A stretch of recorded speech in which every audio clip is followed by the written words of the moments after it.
Well, hi, everybody. I think I am Mary Perry. And who do you think you are? Me, I'm David Zen. Yeah, not them, you. We are Unscripted. It's amazing. Once again, you know, I think week after week after week, I think this can't get any more unscripted. And then week after week after week, I'm shocked that indeed it can become even more unscripted. So I'm beginning to see these coffee cups pop up in various places. Have you noticed that? Oh, I haven't seen it. I just saw one, but where else? Where did you see them? I saw one on Facebook. Someone had a picture of it. I think I've seen two pictures on Facebook. It's incredible. Oh, you know what? I think I'm going to make it my profile picture. I think I'm going to change it.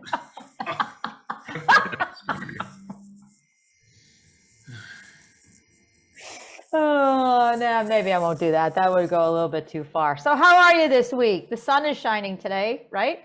Yes, it is. Look at that. So big week coming up, right? Very big week. So what do we have in this very big week? We have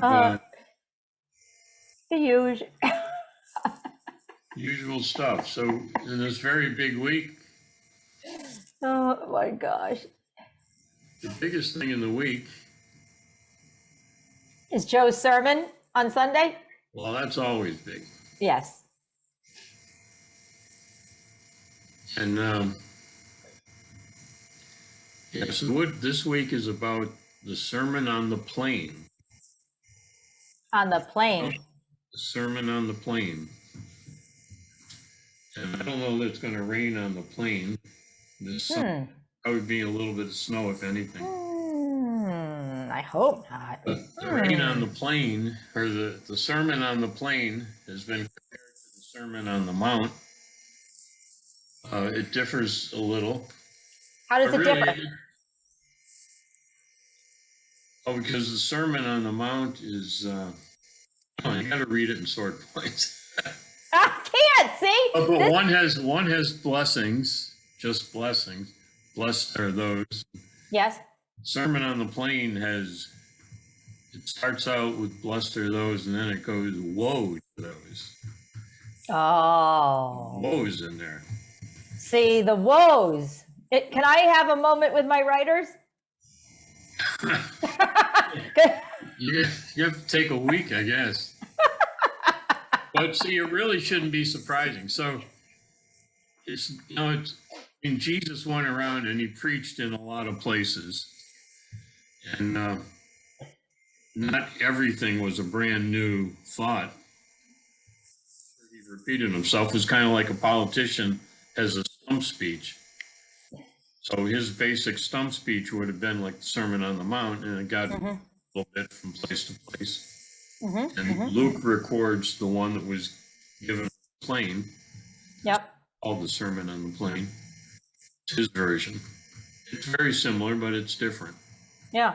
Interesting. You know, when you were talking about blessings, you know, I thought of something. I thought a little joke there. Go for it. Nice segue. Thank you. I was thinking about that, because I love the Sermon on the Mount. I love blessed are they. So the whoa, I don't know. I got to refresh my memory on those. But did you know that blessed are we who can laugh at ourselves? Do you know why? Nope, that's okay. Because we shall never cease to be amused. So that's something that was probably added later, right? Blessed are we who can laugh at ourselves because we'll never cease to be amused. If you're guaranteed of a positive audience. Guaranteed of a positive audience. Even if it's just you. Even if it's just me, because I do amuse myself. So. Okay. Well, I'm glad you do. Oh. So I'm going to ask you a question. So this Go ahead. is the 6th Sunday after the Epiphany. I believe you're a former Roman Catholic. So and we started a new prayer book in 1979. The Roman Church kind of switched things around in the 60s. They changed the liturgical year.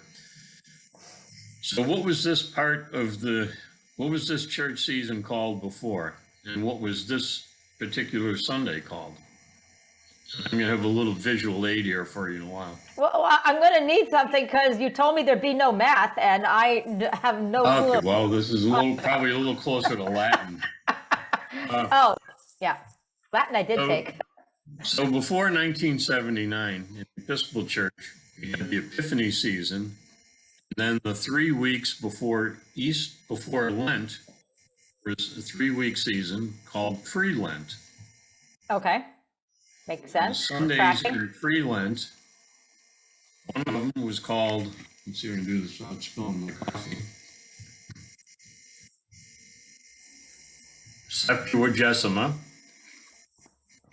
That was 3 weeks before Lent started. Yep. Weeks before you had Okay. Sexagesima. Okay.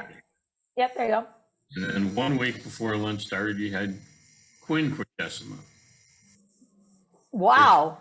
which approximately refers to 70 days before Easter, 60 days before Easter, and 50 days before Easter. And I think in the Roman Church, they called the first Sunday of Lent Quadquagesima, something like that. Wow. I had no idea that honestly, like I think I know things, but like I had no idea those had names. I know stuff, but I didn't know So see, that. here it is this is a 1928 prayer book. Yep. You see Yep. it's got Pre-Lent and Yep. Oh yeah. Quadquagesima, and then Yeah. the second Sunday. Yep. There it goes, right We there. got a Sexagesima. Wow. These are all things we used to learn in the 4th grade in school. Wow. We knew the church school, or we knew the church year inside and out. That's really interesting. Where did you get those visual aids? Who uses those? Well, since we don't use them at St. Paul's anymore, Yeah. they used to be on the hymn board, Oh, okay. because those were the names of the Sundays. Yep. Wow. Fascinating. And you had visual aids. That's really, I completely learned something. I really had no idea that those had names. I really didn't. Wow, good. Thank you for that. And you had to learn all that in Sunday school, huh? Back in the day. 4th grade was in Sunday school. You really learned about the church, all the seasons. Yeah. You Really learn them fascinating. inside and out. That's really, How much time they spend on it now, but yeah. I don't know, but I could totally use a refresher in it for sure. Maybe for the first time. yeah. So what else is happening? So Sunday, Dan Bacon has got the conclusion to his "What in the World is God Doing" series, Good. and he's running a video this week. It's the docudrama of James Frazier, who was a pioneer missionary to the Lisu people of Southwest China. Okay. His story and everything that Dan does is very interesting and Yeah, for sure. well taught and presented. So Yeah. everyone should try and go to the adult class. That's great. Yeah, that's a 9:30 to 10:15 on Sunday mornings in the field. Yep. Really such a gifted teacher, but just really, really interesting things. That's great. Yeah, that's a big invitation to everybody. And then on Sunday, what else is Sunday? It's Super Bowl Sunday. I mean, I'm sorry, the big game Sunday. The big game? Why? You can't say Super Bowl? Sometimes I guess you, I don't know, like you can't Why, we can advertise. say it. We can talk about it. Yeah, we can say it, but It's called Super Bowl Sunday. yeah, Like it's Super Bowl Sunday, Super Bowl Sunday. right. Telling anything. That absolutely. We are going to get together in the room and watch it on that humongous big TV. We'll roll it down there. It'll be That's nice a and crystal clear. A humongous and a big, so that is like big. That's big. And what It's time redundant. does that redundant? What time do the festivities start? Well, the kickoff is at 6:30. Okay. So we'll start festivitying Yep. at probably around 5:30 or whenever people Yep. want to show up. Yeah. Are you grilling this year? Oh, I'm grilling you right now. You totally are. Softball. We'll wait and see what the weather is outside. But Okay. people should bring whatever they want. Lois shows up with all her. She always brings these great cupcakes in the shape of a football helmet or something that she gets at one of the local stores. You gotta love it. We'll bring various things. I know we're going to have some wings Okay. and water and iced tea and stuff. Very good. People usually bring all kinds of dips and. Good. And everybody should just come. Like, it's open to Oh everybody. yeah, just come and we'll have a good time. Yeah. You can sit and watch the game or just talk or do whatever you want or stay a little bit or stay the whole time. And for Talk the about real the- football fans, have no fear because, well, I got to be careful how I say this. A lot of people leave at halftime and go home. So when it really gets down to crunch time, there's usually a bunch of diehard football people watching the game, and it's very nice and quiet, and we have a good time. That's really awesome. That's really awesome. You know, such a great part of the Super Bowl is the ads, right? I mean, that's like such a big deal to be talking about those. So I was thinking about this. I don't know if you heard this, but I heard once upon a time, I think this is a true story. Okay. And you know that I was in marketing, right? And on the agency side. So I really I just thought this was such an amazing story. So this guy who worked for Nestle, basically it was Nescafe, you know, coffee. Mhm. He got a meeting with the Pope at the Vatican, right? So he met with the Pope and said, listen, we're willing to make a huge donation to the church, but on the Lord's Prayer, I need you to say, instead of give us this day our daily bread, like we need to switch that to give us this day our daily coffee. And the Pope was like, oh my gosh, like, no way, I can't do that. I do that anyways. Right. You are all over this, right? So the Pope goes, no, I can't do that. And he goes, okay, well, I'm going to offer you $300 million if you do that. Make a huge donation. And the Pope goes, can't do that. It's Lord's Prayer. Can't touch it. Okay. So he leaves. The guy comes back, the Nescafe guy, talking to the Pope. And he goes, look, we have another offer for you. If you change the words from give us this day our daily bread to give us this day our daily coffee, we will donate $500 million to the church. And then he leaves. So the Pope calls all the, what is it called? The College of Cardinals or something, all the cardinals together Right. and talks about it. And he says, I've got some good news and I've got some bad news. And they are like, oh my God, well, what's the good news?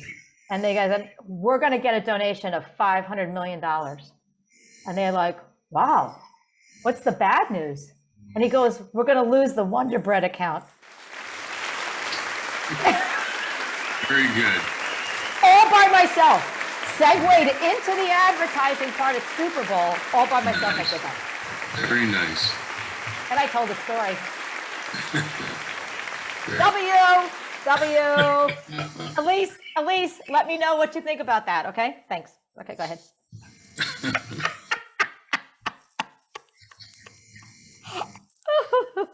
Very good. I'm done. I got nothing now. That's I am amazing. so proud of myself right now. I'm going to put that on the refrigerator. Okay. All right, so we're only like 40 shows into this, and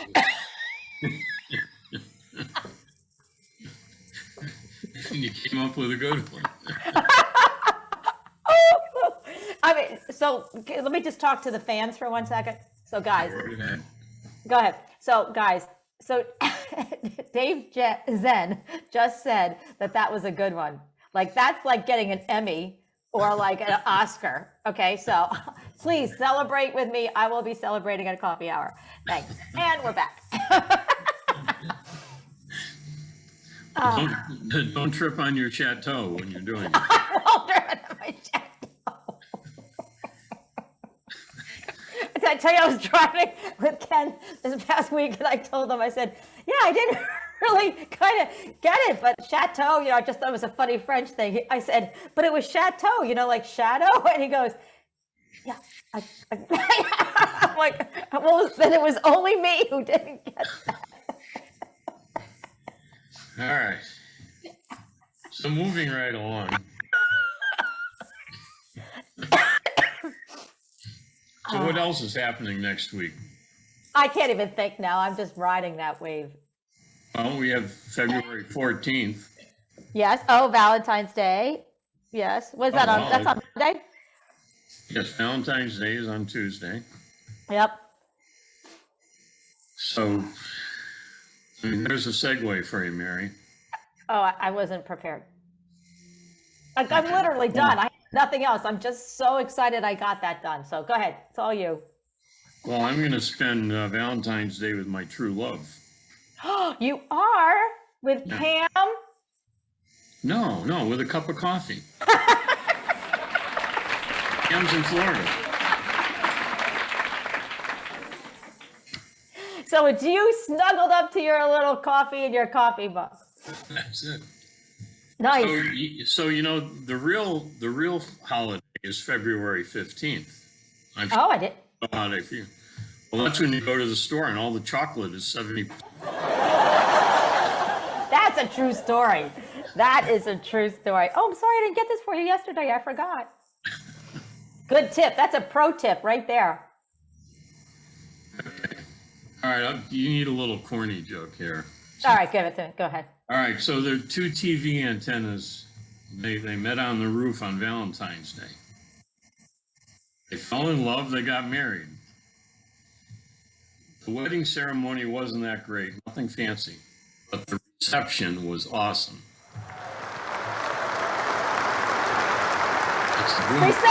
Reception. Yeah, I got it.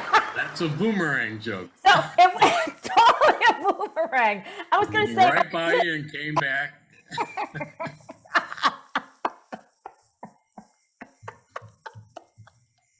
You know what? I really think this boomerang thing is a thing. Because literally, I was like, reception was awesome. Like, oh, wait. And so it goes right past me, right? And right about here, it comes back, and then. That's it. It's like the light bulb just goes on. You're going to work on your timers. I do.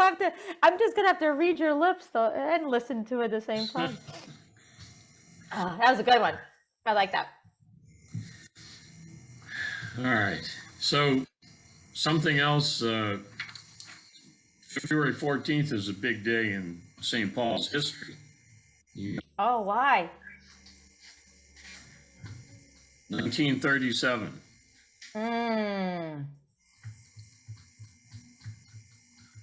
You remember what happened? Yeah, the church burned down. Well, you weren't there, but no, I wasn't there. But yes, our church burned right to the ground.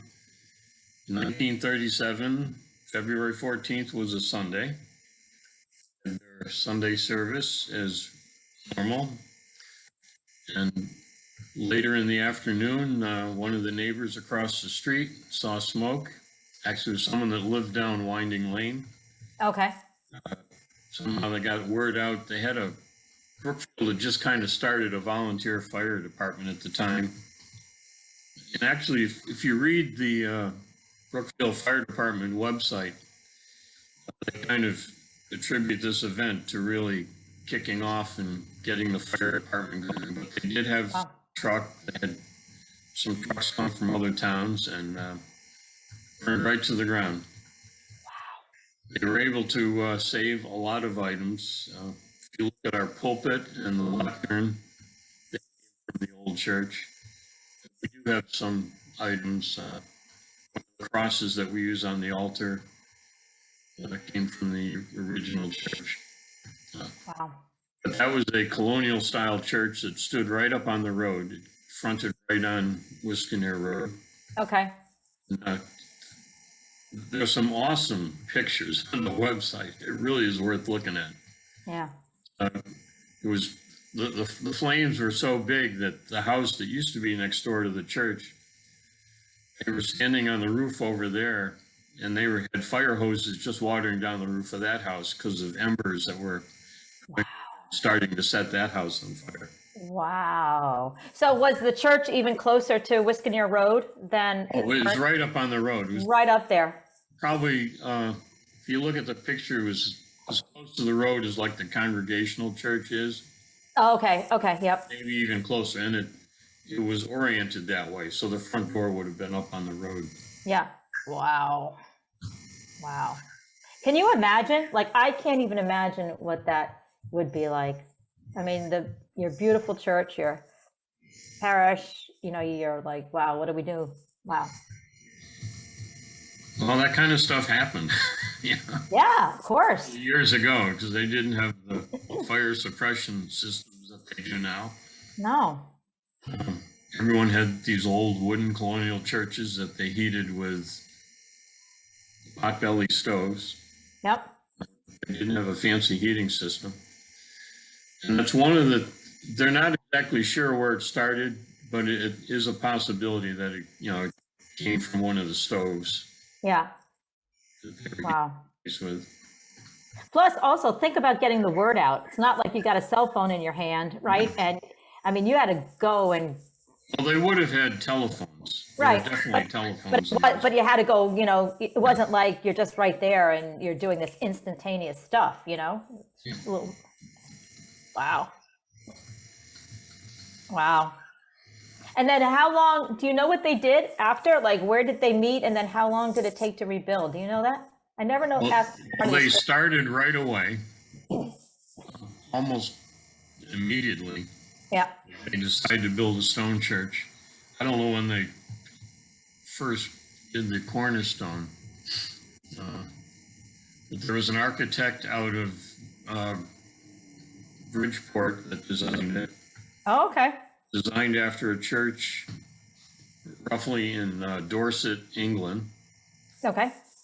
And, they were pretty well along during the summer, and I think it was completed in 1938. We do have the certificate from the bishop when he officially consecrated it. That may have taken place in 1939. Okay. Obviously, it wasn't, not all the stained glass windows went in right away. And the floor wasn't carpeted. They didn't have pews in originally. I think the Lois and Linda have a picture of their parents' wedding. People that have been around, they may remember our old wooden folding chairs. Yep. I remember those. Those were up in the church. Okay. For the seating. Wow. And for, you asked where we met in the meantime. Yeah. We met at the Congregational Church. They let us use their space. Wow. I'm not sure. It may have been like half a year. Sure. But think of that history that, is good to bring forward and to remember, especially like the relationship between us and the Congregational Church and others, I'm sure. But, that it goes way back like that. Who was the rector at the time? The rector was Charles Carpenter. Okay. And he was away that day. He was away on vacation. We had an assistant priest. The last name was Dickens. Okay. It's escaping me at the moment, but he was the third ever chaplain of the U.S. Navy. And he gave a lot of the items that are in the church. Father Joe's prayer desk where he sits and kneels, that was given by the bishops. I think the prayer desk and the seat on the other side is his parents. There's some stuff in the back of the church that he gave. That is really interesting. One of the interesting things, and maybe we should do a video on this one day. We should do a video of stained glass windows. We should. Because the big the St. Paul's stained glass window behind the altar. Yep. That was given by the youth of the parish. And, that whole window cost like, I saw the receipt for it one time, it was like $875 or something. $1937. Right. Not Wow. $2,022. Right.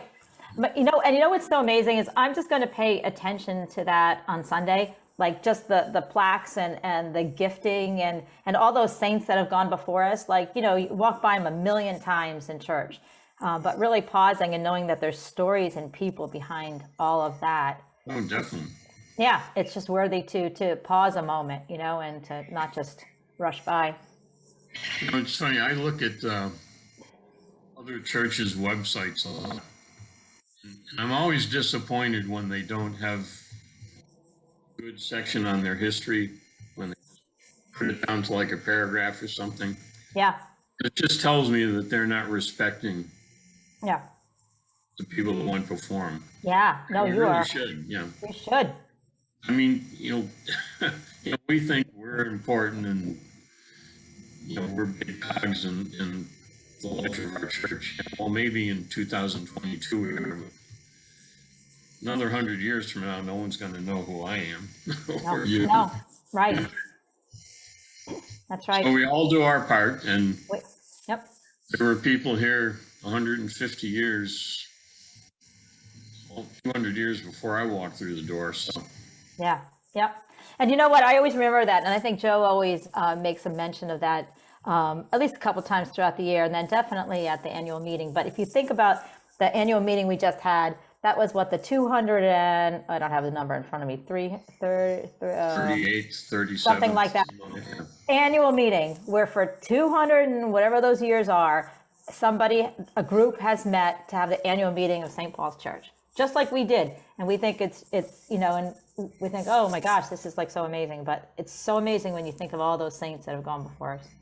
Well, that's really good. Thanks for that. And you know what? We should definitely do a video and put it up on the website of each of the of stained glasses and the stories behind it, because it's really remarkable. Yeah, that's good. There you go. Okay. So do we have anything else going on this week? Oh, let's see. That's pretty much. I don't think so. I think that's it. Yeah. No, I'm really glad you shared that story. A, it's timely, but B, it's just good to pause and remember all those saints that have gone before us, all the history. And if you look on page 7 of the website of Sword Points, does have a couple pictures of one good picture of the fire where the whole building is engulfed in flames. Got a picture of Okay. kind of sitting out right up on the road before the fire. Oh, good. I'm going to take a look. Yeah. And then there's part of Bishop Budlong's part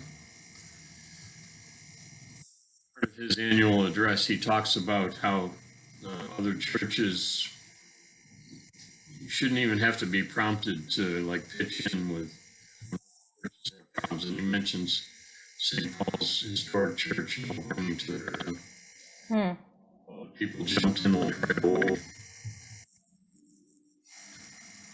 That's right. And that wasn't that something that was just so. It was just how you lived then, and I think there's pockets of it now. I'm not going to say it's all gone, but that's just how you lived. Like you all just did that. If something happened in the community, you all were there to take care of it and to care for it. So, yep. So as we wrap up, so next week part of this show will be coming to you live from Israel. That's right. Oh my gosh, you're going on a live remote. Hey, I just want to let you know that this show is going to pick up a beverage for you. Okay, so on Unscripted, in our budget, so if you want to buy yourself a coffee over there, it's on this one right here. We may have to, will that include the cost of a new coffee? Yes. Okay. And are you going to take your coffee mug with you? And you could take pictures of it all over your travels. Oh, can you do that? Like you got nothing to do, I know, but Well, I was thinking probably more, Sir Camelot hasn't been out of the country in a while, so, are you going to take Sir Camelot? we might take him again. Okay, good. And if you guys are, if you He don't know, always likes meeting up with the camels over there. yeah. Oh my gosh, that's right. Live remote. Wow. And you know what? I just might get up at 2 a.m. to do this. Well, I don't know. I don't think so. I could get my hair done. I don't know. Hair and makeup We do it at at 2. the regular time. We'll work it out. Okay. Oh my gosh, that's going to be so exciting. But you have to send through like a lot of video and a lot of pictures and stuff like that. Yeah. Okay. Yay. Lots of different stuff. So. Oh, good. Oh, I can't wait. I live vicariously through your trip. Someday I'm going to go, but I can't wait to see You that. can go this year if you want. I know. June 16th. We got a good trip going. Got a good trip going And there. Israel's pretty much wide open right now. Oh, good. Most of Europe, so. Excellent. Oh, so exciting. I bet you cannot wait. I mean, I know you're a big traveler and you've been. Well, I can wait. What, to go away? To go on this trip? You haven't been able to go in so long, and about all the. Well, I know. I've got a lot of work to do before that. Oh. Aw. Well, I'm excited for you that it's finally going to happen and no more delays or disappointment. So. All right, so I'll give you one more story as we wrap up. All right, give me one more. So I had a friend that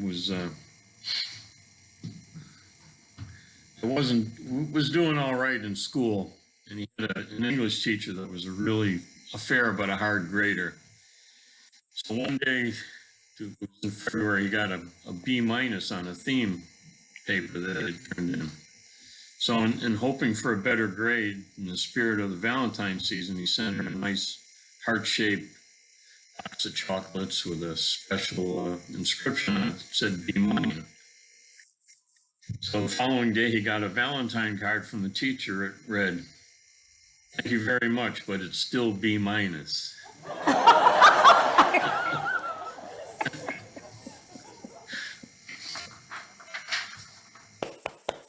No boomerang necessary. Good job. You know what it was? I was really intently listening. I was waiting for it. So I think I just need to pay attention more. Yes, you do. Oh, Jim Miller, I can't wait for you to, on that other joke, like the W. I can't wait to. Okay, anyway, I digress. Okay, so everyone enjoy the rest of the week. Be blessed, and we'll see you on Sunday. See you on Sunday. Bye, guys.